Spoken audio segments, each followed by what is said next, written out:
من برای دیگه پشت صحنه‌ام رفتم. تشکر کردم از سرویس خوبی که از پذیرایی گرم. حالا بذار بیارم.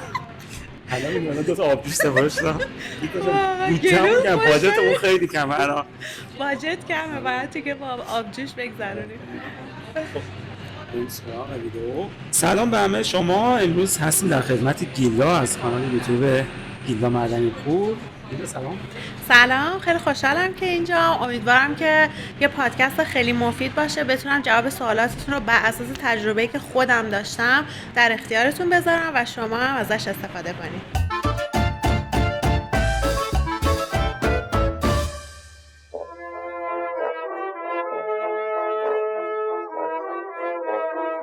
خب ما امروز می‌خوایم در مورد نکات مثبت و منفی مهاجرت به انگلیس صحبت کنیم، مخصوصا تجربه شخصی خودت.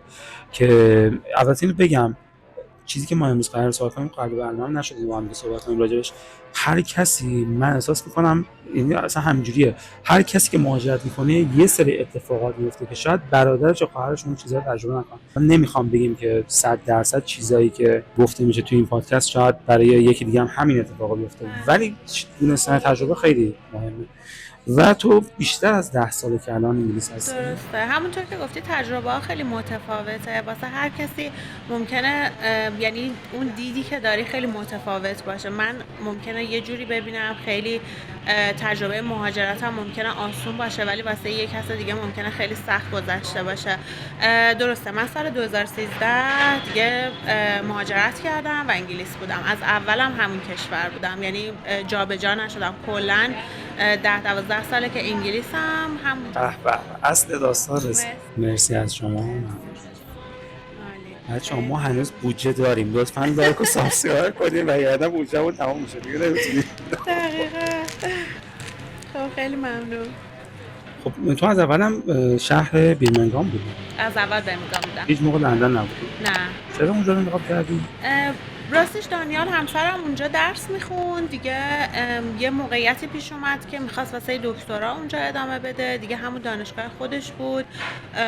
اصلا فرصت این نشد که ما بخوایم جای دیگه ای رو ببینیم یا شهر دیگه ای رو بخوایم انتخاب کنیم. چون برای ادامه تحصیل دانیال بود دیگه، ما مستقیم دوباره برگشتیم برمنگام. و راضی هستین از این شهر؟ شهر خوبیه. من خیلی شهرهای دیگه انگلیس رو رفتم دیدم. خب بازم رو حساب تجربه ها که متفاوته. خب شاید اون کسی که منچستر میگه نه منچستر بهتره، اونی که لندنه میگه لندن بهتره. خب قطعا لندن چون پایتخته خیلی موقعیت های بیشتریه، جای مثلا پیشرفتش بیشتره. ولی خب برمنگام یه خوبی که داره اینه که شهر کوچیک‌تریه با همون امکاناتی که توی لندن هست، ولی خب زندگی راحت تره. یعنی برای من زندگی راحت تر بوده توی لندن از اون توی برمنگام، چون اون شلوغی لندن رو نداره، اون حجم توریستی که وارد لندن میشه خب برمنگام نداره. اون یه شهر صنعتی تحصیلیه، یعنی بیشتر دانشجوها میان. آخرین بار پارسال بود اینجا بودی؟ پارسال. من سالی یه بار میام، یعنی یه جورایی میشه که انگار باتریم خالی میشه، باید برگردم شارژ بشم دوباره برم.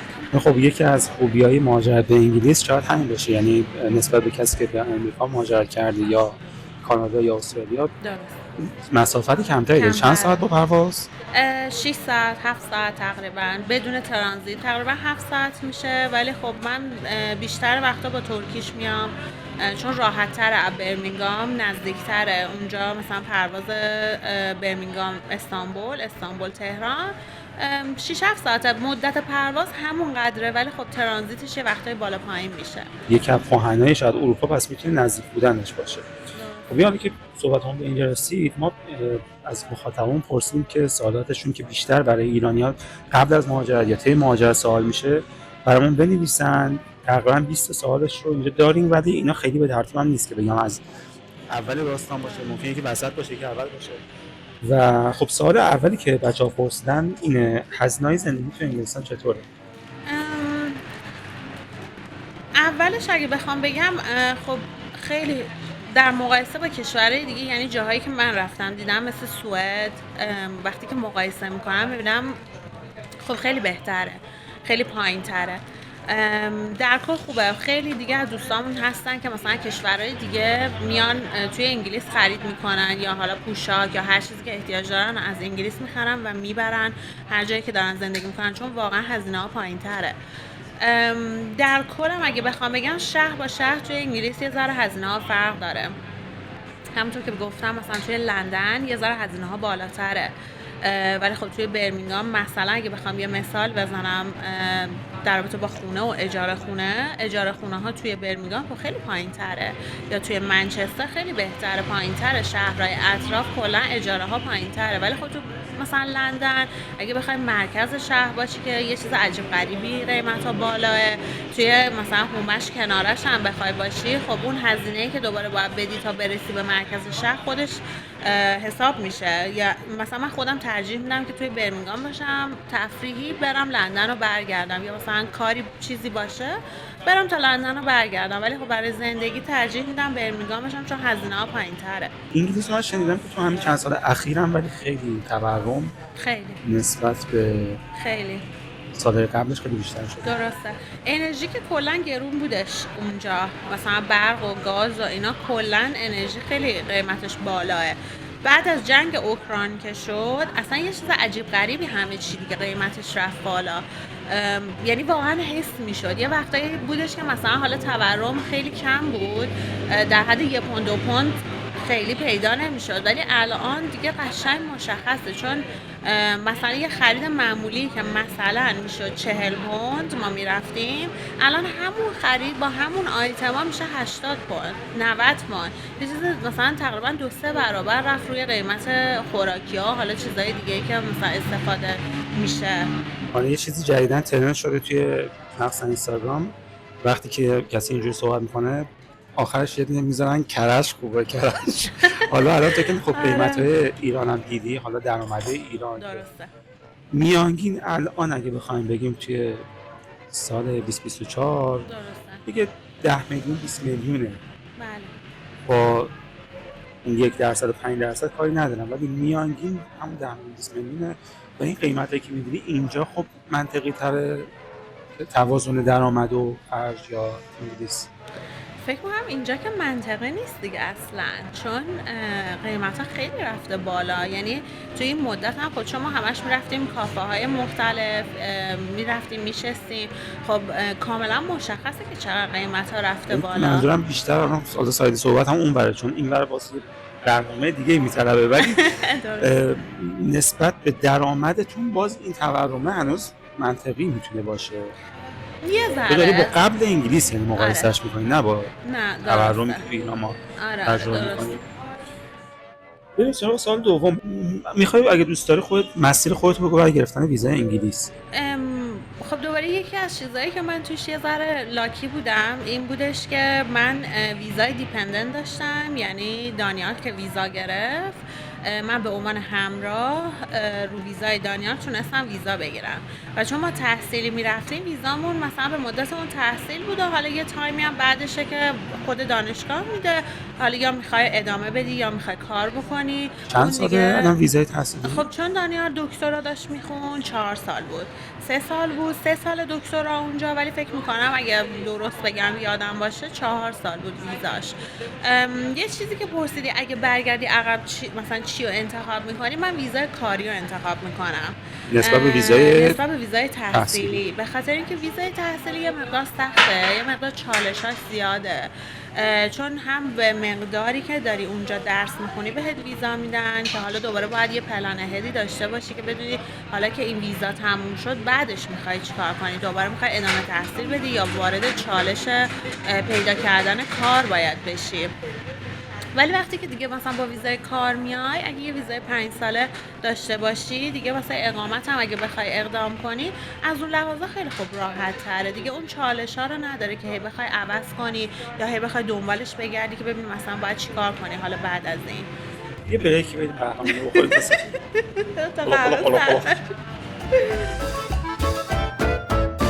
سوالی که پرسیدن در مورد این بوده که چگونه میتوان ویزای کاری انگلیس گرفت.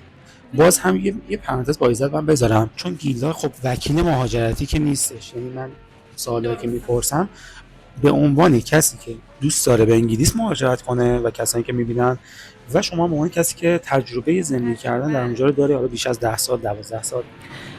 خیلی فرق داره که کار چی باشه، اسپانسر کی باشه. همونطور که گفتی چون مهاجرت ها با هم دیگه خیلی فرق داره و کیس ها با هم دیگه متفاوته، خیلی خوبه که حتما با وکیل مشورت کنن، چون خب اونا کارشون اینه، ممکنه خیلی چیزای بیشتری بدونن که بتونه کمکشون کنه. ولی خب بیشتر ویزاهای کاری با توجه به اسپانسراه که اگه حالا شرکتی هست تو اون رشته‌ای که شما میخواین مهاجرت کنین، به اون شرکت درخواست میدین بعد از اینکه حالا اون جاب آفرتون رو گرفتین و این قضیه اسپانسرشیپ. چون وقتی که اصلا رزومه کاری رو شما میفرستین، اونجا یه قسمتی داره که شما احتیاج به اسپانسر دارید که میتونید اون رو تیک بزنید. حالا با توجه به نیاز اون شرکت ممکنه قبول کنه که اسپانسر شما بشه که شما وارد بشین، یا ممکنه قبول نکنه دیگه. اون بستگی داره که چقدر اونا این اسپانسرشیپ رو داشته باشن و انجام بدن. سوال بعدی بحث این بوده که گفتم بهترین شهرهای انگلیس برای مهاجرت کدومن. تو البته تا یه حدی گفتی، ولی میخوای حالا خیلی تیتروار بگو شهرهایی که فکر می‌کنی خیلی خوبه برای ایرانی‌ها، مخصوصا شهرهایی که جامعه ایرانی توشون. تو همه شهراش هستن، ایرانی‌ها خیلی هستن اونجا. تو همه شهراش شما مثلا کنسرت هایی که برگزار میشه اونجا رو ببینید، خب تو همه شهرهایی که مهاجرا بیشترن برگزار میشه. مثلا منچستر بیشتر از برمینگام برگزار میشه. منچستر خوبه، خیلی شهر خوشگلیه، خیلی جالبه. برمینگام واقعا خوبه. هیچ کس با من ریسیستی برخورد نکرده، نجات پرستانه با من برخورد نکرده. هم اوضاع انگلیس از آلمان خیلی بهتره. خیلی بهتره. من مسافرت که مثلا آلمان رفته بودم چند تا شهرشو، این موضوع نجات پرستیش کاملا حس میشد، ولی توی انگلیس اونقدر نیست. سوال بعدی در مورد وضعیت بازار کار توی انگلیس چطور می‌بینی؟ تو خودت شغلت دوست داری بگی؟ آره. شغلت اونجا در رابطه با فشن و مدیر دپارتمان؟ درسته. من تیم منیجر دیزاین اکسسوریزم توی سرفیجز، یه شاپینگ سنتر خیلی بزرگی که توی برمینگام، منچستر و لندنه. اگه سریال مستر چی بود؟ مستر سفریش اگه اشتباه نکنم اونو دیده باشین، دقیقاً راجع به همین جایی که من دارم توش کار میکنم چجوری ساخته شد، چی شد و اینکه خوبه، جای خوبیه. من خوشحالم که کلا شرایط حالا کار توی بازار کار توی انگلیس چطور می‌بینی؟ یعنی چه برای خود کسانی که انگلیسی هستن، چه برای کسانی که به عنوان مهاجر اونجا هستن، کار وضعیت چجوریه؟ کار خوبه، بد نیست. من خودم همیشه مثلا اینو میگم، بعضیا حالا میگم بازم نظرها متفاوتی که میگن نه کار کمه یا مثلا کار پیدا نمیشه و اینا. من نظر خودم اینه که من اولین کارمو که میخواستم بگیرم که فقط وارد کامیونیتی انگلیسی بشم. خب من خودم یادمه که تقریبا 6 ماه طول کشید تا من اولین کارمو تونستم بگیرم. یه پروسه‌ای داره، یه مدتی طول میکشه. ولی اینجوری نیست که خیلی همه مثلا اونجا ناراضی باشن از وضعیتی که کار نیست تو انگلیس. بازم بستگی داره. نمیتونم اینو مثلا قطعی بگم که آره درسته واسه همه کار هست یا واسه همه کار نیست، ولی خب کار هست به نظرم. خب سوال هفتم این بوده که شرایط بیمه و خدمات درمانی تو انگلیس چطوره؟ بازم این رو کیس با کیس فرق داره. خب حالا مثلا یه سوالی خود من به عنوان کسی که بخواد براش مهاجرت جذاب باشه داره اینه که وضعیت درمانی اونجا، منظور اینه که دستگاه‌هایی که تو بیمارستان وجود داره، دکترا وقتی که هست. مثلا من کانادا رو با یکی از دوستان که صحبت می‌کردم راضی نبود، یعنی میگفت من ترجیح میدم برای کارهای مثلا برای عمل و این داستانا بیام ایران، چون هم دستگاه‌های به‌روزتر اینجا هستش، هم زمان بیشتر. میگفت مثلا برای یه عملی که شاید حتی به نوعی ضروری هم باشه 1 سال به من بعد وقت میدن، در صورتی که همون بیام ایران میگه حداقلش اینه که با دکتر خصوصی میتونم تو بیمارستان زودی عمل کنم. درسته. این وضعیت اونجا چجوری میبینی از نظر کیفیت درمان و دکترها و وقتهی و این؟ درسته. وقته‌ای که خیلی سخته، البته قبل از کرونا سخت‌تر بود، چون باید می‌رفتی میشستی یه تایم طولانی اونجا، ولی بعد از کرونا خیلی بهتر شد به خاطر اینکه تلفنی شد دیگه، تلفنی چک میکردن و حالا هر مشکلی که بود دارو میدادن و همه چی دیگه آنلاین شده بود. ولی در کل اگه بخوام مقایسه چجوری بکنم، تلفنی؟ یعنی ما زنگ میزدیم وقت مثلا میگرفتیم، اینجا بعد میگفتن دکتر اینقدر باد تماس کرده میگیره. زنگ می‌زدی من اینجا من دقیقا همینطور، دقیقا همینطور. یعنی حدس میزد دیگه، نه همونو برد همونو بخور. دقیقا همینه. آره واقعا. هنوز همونجوریه تلفنی؟ الان دیگه میبینن اگه مثلا یه مشکلی باشه که باید حتما از نزدیک ببینن یا یه آزمایشی مثلا واسش انجام بدن، میتونی مثلا میگن که این تایم اویلیبل هستی که بیای ما ببینیمت، میریم میشینی یه چند دقیقه و بعد میبیننه. ولی خب بازم خیلی، یعنی تفاوت آنچنانی نداره، چون خیلی پیش اومد واسه خود من که رفتم و نشستم حتی دیدن حتی، ولی آخرش گفتن که نه برو مثلا مایات بخور خوب میشی، یا مثلا برو استراحت کن خوب میشی. هیچ مثلا دارو اینا اصلا اونجا نمیدن. سرم من تا حالا تو این 10 سال ندیدم که مثلا سرم بزنن یا حالا کاری بخوان انجام بدن، مگر اینکه خیلی حاد باشه، دور از جون مثلا سرطان باشه یا یه چیز خیلی بزرگی باشه که دیگه واقعا اگه به اون مرحله برسه دستگاه های خوبی دارن، متخصص های خوبی دارن، ولی اگه یه چیز عادی باشه نه. شاید از یه طرف هم ولی خب بهتر باشه، چون اینجا مثل نقل و نبات داریم درسته. همه یه داروها رو میخوریم و حالا چه دکتر بگه چه نگه چه دیگه. نگه. سوال بعدی که پرسیدن گفتن آیا با مدرک ایرانی، با مدرک تحصیلی ایرانی میتوان در انگلستان کار پیدا کرد یا نه؟ میدونی اطلاعات داری یا نه، من میخوای؟ توی این زمینه اطلاعاتی ندارم، ولی میدونم که یعنی قبول میکنن مدرک ایرانی ها، چون من خودم میگم توی تبریز درس خوندم، مدرکم رو ترجمه کردم، بعد که رفتم اونجا خب من فوق لیسانس خوندم با همون مدرک ایرانیم، یعنی قبول کردن که بعد من فوق لیسانس رو شروع کردم. ببین دانشگاه سراسری رو که قبول کردم، ولی شما بهتره که با وکیل هماهنگ کنیم. بیشتر مشورت بله. بگیرین یا ویدیوهای دیگه رو ببینین که در مورد این تخصص صحبت کرده. سال بعدی هزینه‌های مسکن در انگلستان چگونه است؟ یه کوچولو صحبت کردیم یه کوچولو راجبش، اشاره ولی کردم، ولی چیزی خوبه. فکر می‌کنی لازمش چون کوچیکه اونجا و جمعیت خیلی زیاده، مهاجر خیلی زیاده، خونه ها خیلی کوچیکه، خیلی خیلی کوچیکه. یعنی چند یعنی؟ ما که فکر کنم مثلا داره از 30 متر تا مثلا 100 داره، بیشترم حتی داره، چون ما اونجا خب لردایی رو داریم که خونه های خیلی بزرگ و اصلا منشن یه حالت که مثلا خونه است و باغه و خیلی بزرگه. میانگینی که اونجوری ما که هم لرد داریم. نیستیم، ولی میانگینی مثلا آدمای عادی زندگی میکنن از 30 متر هم بس هست تا آره مثلا خیلی کوچیک هم داریم تا حالا یه شاید از 70 متر مثلا میانگینی شاید. آره خونه ها خیلی کوچیکن واقعا. اینو من خودم اینجا میخوام بپرسم، کمترین درآمدی که دیگه مثلا بگی یه کار خیلی خیلی عادی و معمولی بخواد اونجا باشه درآمد چقدره؟ درآمد مثلا الان اگه بخوام مثال بزنم، مثلا یه کسی که فروشنده است اونجا 3 روز در هفته کار میکنه، فکر کنم میشه 15 ساعت یا 20 ساعت، تقریبا 800 پوند حقوقشه در ماه. و مثلا اجاره خونه رو اگه بخوام بگی خونه معمولی، نه اینکه حالا یه جای تاپ شهر، نه یه جای خیلی بله. مثلا بعد شهر باشه، اجاره خونه چقدره؟ حداقل از 400 پوند شروع میشه. یعنی خب مثلا تو با یک کار بیسیک بخوای انجام بدی با نصف حقوقت میتونی اجارت رو بدی و با نصف دیگهش میشه مثلا خریدار اینا رو انجام داد، زندگی کرد. خیلی سخت میشه به نظر من. مثلا باید ببینی انتظاراتت از زندگی چیه. اگه بخوای یه زندگی داشته باشی که واقعا هیچ کاری نتونی توش انجام بدی یا هیچی برات مهم نباشه، آره. ببین مثلا چون وقتی کانادا و آمریکا رو مثال میزنم، میگم مثلا شما این دلار در میاری، اینقدرش میره اجاره خونه، اینقدرش خورد و خوراکت، اینقدرش هم میمونه که مثلا بری تلویزیون بخری، نمیدونم وسایل دیگه رو بخری. تو میگی با 800 پوند نمیشه این کارو کرد. و من البته آمریکا کانادا با کف آره این کفشه. فروشنده خب فروشگاه زنجیره‌ای باشه. درسته، این واسه کسی که مثلا حالا یه درآمد دیگه هم در کنارش داشته باشه. نمیدونم واقعا چه جوری میشه، 3 روز در ولی هفته. 3 روز در چقدر هفته. نرمال کار اونجا چند روز هفته؟ خب مثل همه جاهای دیگه فول تایم ما تقریبا از 37 ساعت و نیم شروع میشه تا 40 ساعت. و حقوقاش هم تقریبا میشه همین، حالا باز بستگی به کارش داره، ولی فکر میکنم دیگه از 1700 تا 2500 یه کاری که مثلا معمولی باشه باید درآمدش باشه. سال بعدی سال جالبیه. تفاوت‌های فرهنگی مهم بین ایران و انگلستان آها، چیست؟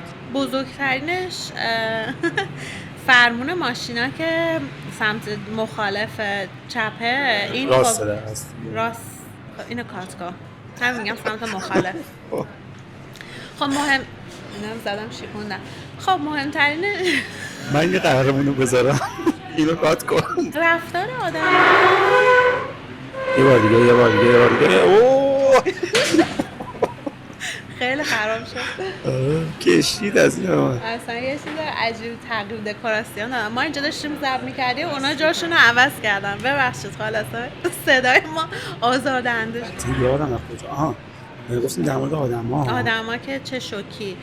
آره، حالا در مورد خود ارتباط بین آدما انگلیسی‌ها چه چیزایی دارن که مثلا خیلی با ما فرق کنه؟ یهو مثلا مایی که با فرهنگ ایرانی بزرگ شدیم بریم اونجا شوکه بشیم و بگیم چرا مثلا این تعریف نشده برای من.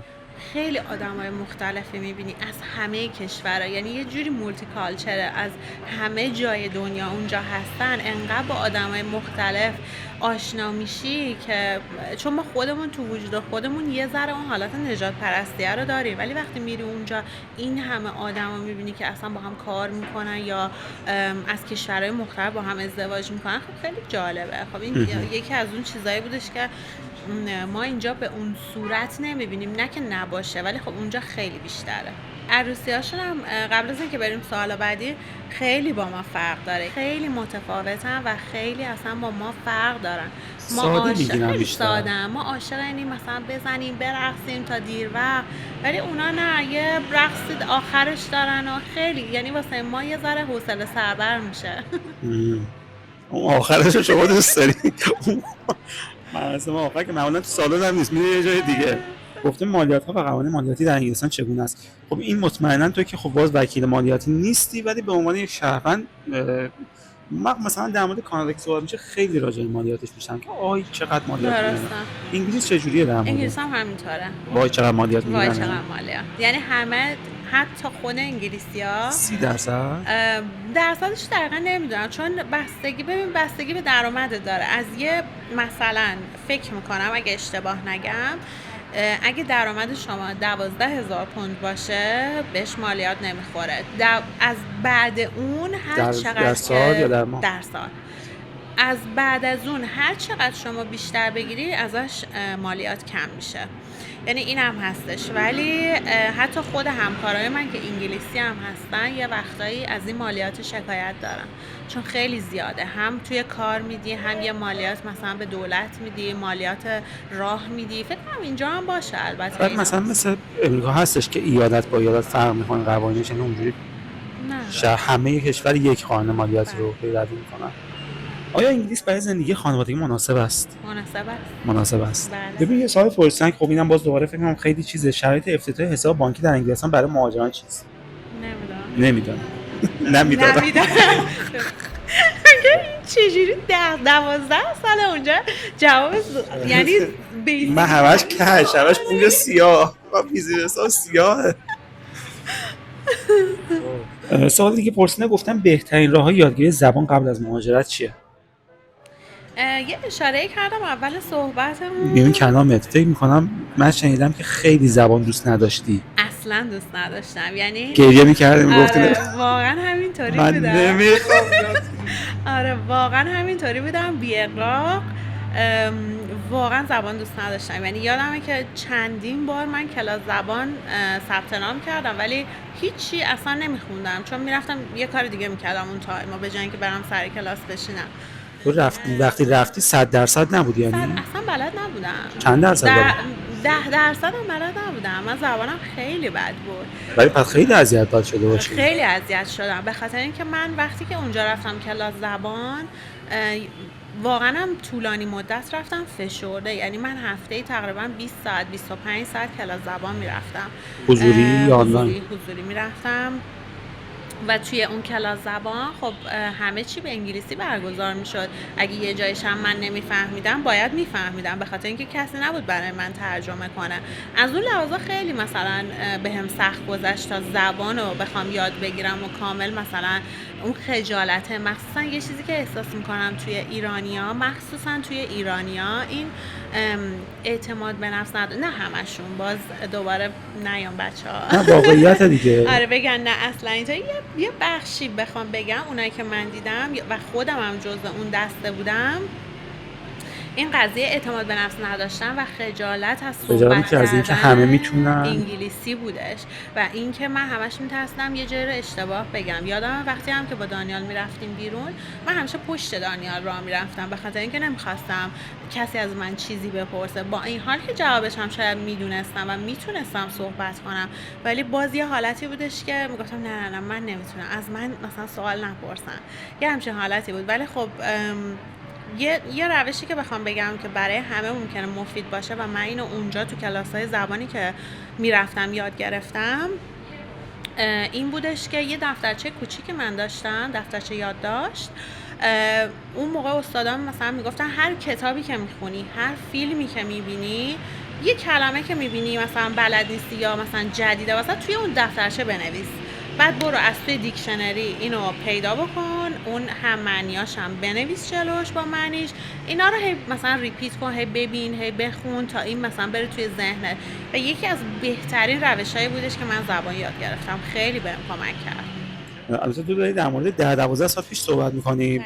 اون زمان خیلی خب امکانات فرق می‌کرده. شاید من خودم هم یه چیزی که حالا چند پیشم صحبتش بود پیشنهاد می‌کنم، اینجا اسم اپلیکیشن یادم نمیاد ولی اینو برین حتما. واقعا با لهجه یک آدم، با دغدغه‌هایی که یه آدم داره، حتی با تون صدای عصبانی و خوشحال، میتونیم با یه پارتنر انگلیسی 24 صحبت کنیم. و من خودم جدیدن این خیلی داره بهم کمک میکنه و کیف میده واقعا صحبت کردن باهاش، به خاطر اینکه تاثیر داره دیگه اینکه بتونی صحبت کنی. چیزی هم که در مورد اعتماد به نفس گفتیم من خیلی جالب بود واسم، چون واقعا برای همه اتفاق میفته، مخصوصا ماها که توی فضایی تا یه حدی بسته تر هستیم. شاید در 15 سال پیش اوضاع گردشگر اینجا بهتر بود، با 4 تا خارجی میدیدیم. الان خیلی خیلی اوضاع بدتر شده. من با دوستانم تو حوزه گردشگری چند روز پیش صحبت می‌کردم، بچه‌ها خیلی اوضاع بدتر شده، یعنی اصلا به صورت فجیع. شرکت‌هایی که واقعا اسم رسمی داشتن و مسافر غیر ایرانی می آوردن الان دارن زمین می‌خورن. بله، ناراحت کننده است. باشین گریه دوباره گریه کنیم. و توی این فضا وقتی ما بعد بزرگ میشیم، وقتی میریم جلوی 4 تا خارجی میخوایم صحبت کنیم، خیلی برام سخت‌تره. یکی از دوستای برزیلی من خیلی سال پیش یه حرف خوبی بهم زد، گفتش که اصلا خجالت نکش از صحبت کردنت، به خاطر اینکه کسی که انگلیسی زبان باشه 100% اینو میدونه که تو وقتی داری به انگلیسی صحبت میکنی داری به یک زبون به غیر از زبان مادری خودت بلدی و میتونی صحبت کنی بهش و اونا اصلا قضاوتتون نمیکنن. اینو میگفت، میگفت اصلا قضاوت نمیکنن شما رو. تو حتی اگه با دست و پا شکسته ترین بتونی موضوع حرف رو برسونی، اونا اینجوری نیست که بگن این چه آدم مثلا پوشش کمه یا مثلا چرا اینجوری. ما مثلا خودمون میخندیم، ایرانیا مثلا خیلی هاشون میخندن یا میگن اینی که گفته مثلا اشتباه بود اینه. ولی خودم باز یادمه که توی چند تا موقعیت یه جمله رو که میخواستم بگم، یکی دوتا کلمش که اشتباه بود، اونی که داشت میشنید جمله من دوباره توی جوابش تکرار کرد و درستش رو به هم گفت و همین باعث شد که اصلا این تو ذهن من بمونه. یا حتی وقتی صحبت میکنین سعی نمیکنن کامل کنن حرف رو، میذارن بگی تمام که شد، میگم اصلا منظورت این بود، آره این اینجوری. آره اینو خیلی راست میگه. دقیقاً همینه. سوال بعدی گفته که سیستم حمل و نقل عمومی در انگلستان چطوره؟ خیلی خوبه، هم قطار هست، هم ترام هست، هم اتوبوس هست، تو همه شهرها تاکسی هست، اوبر هست. مثلا اینجا که فکر می‌کنم اسنپه، اونجا اوبره. واقعا همه چی هست، مدل‌های مختلف، حتی با قیمت‌های مختلف. چون ما اول اوبر داشتیم، بعد یه کمپانی دیگه اومد به اسم بولت. اولش قیمتش خب پایین‌تر از اوبر بود، خب همه اونو استفاده، یعنی همینطوری هی شرکت‌ها میان تو رقابت با هم دیگه. ولی خب خدمات شهروندی و سرویسایی که هستش واقعا خوبه. یعنی فقط لندن هم نیست، اینجا منچستر یا هر جای دیگه همه جا، باشه مثلا اگه همه کسی شهر. دانشجویی میخواد از مترو استفاده کنه، از اتوبوس، دقیقا داره همه دقیقا شهرها. داره. فکر میکنم هم یه سری چیزا خب خیلی شبیه به اینجا هم اگه اشتباه نکنم یه سری کارتایی واسه مترو و آره اتوبوس هستش. هستش که اونجا هم همینطوره. فکر میکنم که واسه یک ماهه اتوبوس یا قطار دقیق خاطرم نیست کدومش بود، ولی فکر میکنم ماهیانه 60 پوند باشه واسه اون کارتا. و میتونه دیگه نامحدود استفاده نامحدود کنه استفاده ازم. میکنی. یه سال دیگه پرسیدن نوشته که آیا قوانین مهاجرتی انگلستان به سرعت تغییر میکنه؟ هر چیزی امکان داره آره یعنی تغییر هر میکنه، سال؟ هر سال نه، ولی آخه بازم میگم بستگی داره که شما به چه روشی میخوای مهاجرت کنی. این خیلی مهمه، چون من خودم تو صفم خیلی سوالای مهاجرتی میگیرم ولی متاسفانه نمیتونم جواب بدم، به خاطر اینکه شیوه مهاجرت من خیلی ممکنه با اون شخصی که داره این سوالو میپرسه متفاوت باشه و چیزی که من دوست ندارم انتقال بدم اطلاعات غلطه، چون میدونم که واقعا مسیر رو عوض میکنه. سال بعدی گفتن که آیا مدارس و آموزش در انگلستان کیفیت بالایی داره یا نداره؟ داره. به نظر من که هم درس خوندن توی ایران تجربه کردم، هم درس حتی یعنی تو خوندن مدارک توی رده های سنی پایین تر هم همینجوریه؟ فکر میکنم خوب باشه، چون شاید پایین تر اینجا بهتر باشه. مثلا اونجا خیلی بچه ها واسه شون خیلی نمیدونم، چون میگم خودم مدرسه نرفتم اونجا که بخوام بگم که چقدر خوبه یا مثلا تفاوت مدرسه رفتن توی ایران با مدرسه رفتن توی اونجا چجوریه، ولی خب دوستامون که میبینم بچه هاشون میرن خوبن و لذت میبرن که دارن مثلا درس میخونن اونجا. نه بکنم نکته داره لذت میبرن. نه حالا می‌خواستی یه چیزی بگی، انگار اونجا بیشتر اطلاعات میدن بهشون، یعنی چه فرقی با اینجا دیده بودی که می‌خواستی بگی؟ اگه بخوام تو مقطع دانشگاه بخوام مثلا بگم که مثلا دانشگاه‌هاش چجوریه، چون من هم میگم سراسری اینجا درس خوندم هم دانشگاه اونجا درس خوندم. خیلی اونجا بیزینس خوندی فکر کنم من آره؟ اونجا آرت اند دیزاین خوندم، مستر آرت اند دیزاین خوندم و مسترها اونجا 1 ساله، همه جا 2 ساله، اونجا 1 ساله. مثل دکترا خب مثلا همه جا 4 ساله ولی اونجا 3 ساله. حضوری رفتی حضوری دیگه؟ رفتم چون من فکر میکنم 2018 یا 2019 من گریجویت شدم. کلا میدونی محیط یه جوریه که شما خودت ترغیب میشی بری دنبالش، مثلا وقت بذاری توی کتابخونه باشی، وقت بذاری بری یه ریسرچی انجام بدی، سایت ها رو بگردی، دنبال ایده های جدید باشی. یه جوریه چون زوری نیست، مثلا فقط صرف یه مدرک نیست. یادم یه بار صحبت می‌کردیم گفتی که اونجا اصلا از طرف مثلا جایی که کار می‌کنی بهت پیشنهاد هم میدن که ادامه میدن بدی بله و هم پیشنهاد هم حمایت. به چه صورت؟ دقیقا همینطوره. من خب وقتی وارد این کارم شدم خب اونم خیلی راه پرپیچ و خمی بود، ولی خب به این مقطع که رسیدم چون کلا یه آدمی هستم، یه شخصیتی دارم، خیلی دنبال پیش رفتم، از یک جا موندن در جا زدن اصلا خوشم نمیاد. از اول اینطوری بودم و خیلی دنبال پیشرفت بودم. به خاطر همین از طرف محل کارم به من یه کورس مدیریتی پیشنهاد دادن که تمام هزینه‌هاش هم خودشون پرداخت کردم و خیلی جالب بود برام، چون من کامل یه بک‌گراند هنری داشتم. اصلا مثلا حالا تو تجربی یه ذره کار کرده بودم، میدونستم چجوریه، ولی خب انقدر دقیق و جزئیات و اینکه بخوام همه چی رو 0 تا 100 رو ببینم یا مثلا ماژولای مختلفش رو ببینم که چجوریه تا حالا نگذرونده بودم. به خاطر همین اینو که به من پیشنهاد دادن من گذروندم. یه کورس 1 ساله مدیریتی بودش و واقعا یکی از اون چیزایی بودش که خیلی خوشحالم که انجامش دادم. مثلا نگفتم نه اصلا دوست ندارم، کلا آماده چالشم. هر چیزی که واسم یه چالشی باشه منو از اون نقطه امنم بکشه بیرون ازش استقبال میکنم.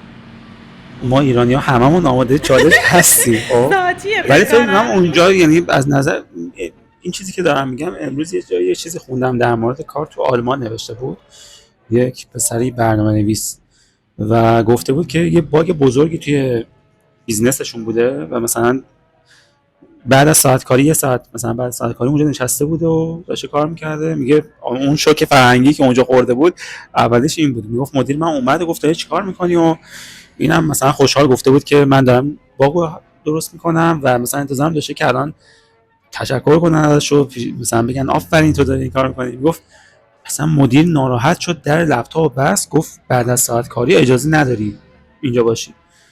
گفت منم اصلا موندم که چرا اینو گفت. بعد میگفت جمع کردم و اینا داشتم جمع کردم، گفته که خونم رفتی در لپتاپت باز نشه. بعد این گفته آخه این باگ خیلی مهمیه. اون گفته حالا بیزینس ما قرار نیست دنیا رو نجات بده، نهایتا کمتر سود میکنیم، ولی شما برو فردا بیا سر کار. بعد میگفت اصلا وقتی فردا اومدم سر کار تازه فهمیدم که یه آدم وقتی و سر تایمش میره خونه میخوابه استراحت کنه میاد چقدر راحت‌تر باگ رو میتونه حل کنه. و خب پس چیزی که حالا تو تجربه خودت گفتیم اونجا حمایت میکنن از این حمایت پیشرفت و میکنن دقیقا. از این توی مسیر درست خودش، یعنی تو چیزی که تکمیل میکنه. حالا بحث دوباره شوک فرهنگی شد. یه چیز دیگه که بخوام بگم از اونجا تعریف کنم اینه که شما وقتی واسه مصاحبه کاری میری، برعکس اینجا که میگن نباید، یه اصطلاحی دارن میگن باید خودتو بفروشی به اون کسی که داره باهات مصاحبه کاری رو انجام میده. خب این خیلی برای من عجیب بود، چون ما اینجا که میریم مصاحبه کاری انجام میدیم هیچ وقت خودمون تعریف نمی‌کنیم. حالا نمیدونم الانم همینجوریه، مثلا هیچ وقت نمیشینیم بگیم که آره من تو این کار عالی هستم، من میدونم باید اینو چیکار کنم چیکار نکنم. و این واسه من خیلی شوک بود که وقتی من میرم خودت رو بتونی خوب تبلیغ کنی و پروموت کنی، که میرم مصاحبه کاری مثلا هی باید خودم تعریف کنم، خودم رو بفروشم که مثلا بگم که من تواناییشو دارم، من کیپبلم که بخوام این کار رو انجام بدم. اینم خیلی جالب بود. و سوالای ما اینجا تموم شد. مرسی ازت که وقت گذاشتی. مرسی از شما، خوشحال شدم. و اگه صحبت دیگه هست حالا در مورد کسی که الان لب مرزه که آیا انگلیس آره یا نه، یه چیز کلی که بخوام اصلا راجع به مهاجرت بگم اینه که لطفاً حتما با ذهن باز بیاین. خیلی باید تحقیق کنین، خیلی باید آماده باشین. پذیرش این قدرت پذیرش باید خیلی بالا باشه، چون خیلی آدما اومدن با فکر این که اونجا بهشته، هیچ مشکلی نیست، همه چی عالی داره پیش میره، ولی واقعا اینطور نیست. هر جا مشکلات خودشو داره، هر جا چالش‌های خودشو داره، سختی‌های خودشو داره. به خاطر همین هر کسی که حالا دوستام به من مسیج میدن یا راجع به مهاجرت، راجع به انگلیس یا حالا هر جای دیگه‌ای که میخوام مهاجرت کنم، من میگم فقط باید آماده باشی و انتظار هر چیزی رو داشته باشی، چون وقتی مهاجرت میکنی تنهایی، کسی نیست. اینجا وقتی یه مشکلی پیش بیاد خانواده هستن، دوستات هستن، میشناسنت، حداقلش اینه که میتونم بهت یه کمک فکری بدم. ولی اونجا شما وقتی مهاجرت میکنی به عنوان یه فردی که تازه وارد یه کشور جدید شده بدون هیچ اطلاعاتی، حالا درسته میخونی ریسرچ میکنی، ولی باز باید ذهنتون خیلی باز باشه وقتی مهاجرت میکنین، چون یه اتفاقایی میفته که خودت هم مثلا چیزشو نداری، انتظارشو نداری که این اتفاق بیفته. باید آماده باشی. اگه واقعا انقدر محکم هستی و تصمیمتو گرفتی و میخوای مهاجرت کنی، پس دیگه دست نکن، مهاجرت کن. مرسی از اینکه این ویدیو رو نگاه مرسی از اینکه تو این ویدیو بودی. اینجا 2 تا ویدیو دیگه بهتون پیشنهاد میشه و اگر دوست داشتین اونها هم میتونید ببینید. از اینکه کانال ما رو لایک و سابسکرایب هم بکنید، این ویدیو رو لایک کنید، کانال رو سابسکرایب کنید، ممنون میشیم. مرسی.